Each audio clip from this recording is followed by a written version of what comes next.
Dan Saudara Menteri Kesehatan Budi Gunadi Sadikin menyampaikan pernyataan merespons dugaan pelanggaran etik dan disiplin oleh tenaga medis yakni dokter yang terlibat dalam kasus pelecehan seksual.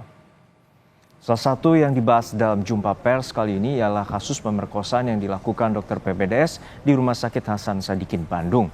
Menyikapi maraknya kasus yang melibatkan dokter PPDS, Menkes bilang perlu ada perbaikan yang serius, sistematis, dan konkret bagi pendidikan dokter spesialis.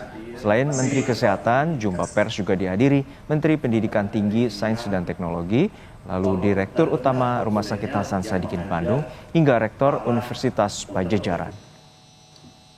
Spesialis ini bisa kita bentuk dengan baik agar bisa meningkatkan pelayanan kesehatan bagi masyarakat. Beberapa hal yang saya titipkan agar benar-benar harus dilakukan. Yang pertama adalah pada saat rekrutmen dari calon peserta pendidikan dokter spesialis itu diwajibkan untuk mengikuti tes psikologis. Sehingga dengan demikian kita bisa mengetahui kondisi kejiwaannya dari bersangkutan untuk bisa melakukan pendidikan ini dan nantinya akan bisa melayani masyarakat dengan sebaik-baiknya. Saya juga minta yang kedua agar transparansi dari proses rekrutmen ini dilakukan dengan baik sehingga tidak ada lagi yang preferensi khusus yang mengakibatkan kita akan salah pilih dari peserta pendidikan dokter spesialis ini. Kami juga ingin memastikan bahwa afirmasi bagi putra-putri daerah yang masih kekurangan dokter spesialis kita lakukan.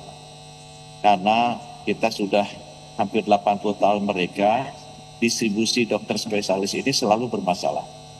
Karena memang kebanyakan yang masuk adalah bukan yang berasal dari tempat-tempat yang akan perlu diisi.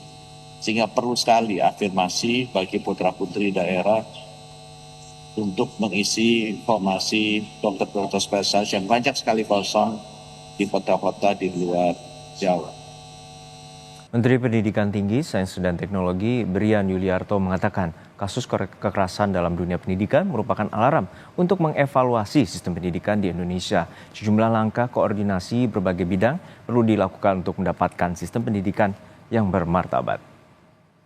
Mencederai rasa keadilan, martabat kemanusiaan, dan kepercayaan publik terhadap institusi pendidikan kedokteran, serta rumah sakit sebagai tempat belajar dan memberikan pelayanan. Mewakili pemerintah Republik Indonesia, kami bersama-sama dengan Bapak Menteri Kesehatan tadi tentu menyatakan sikap tegas, tidak ada toleransi terhadap segala bentuk kekerasan, lebih dalam ruang pendidikan dan layanan kesehatan. Kekerasan apapun bentuknya, tentu kita harus tindak tegas, baik secara akademik, secara administratif, maupun secara hukum. Kita tidak boleh memandang kasus ini sebagai peristiwa individual semata.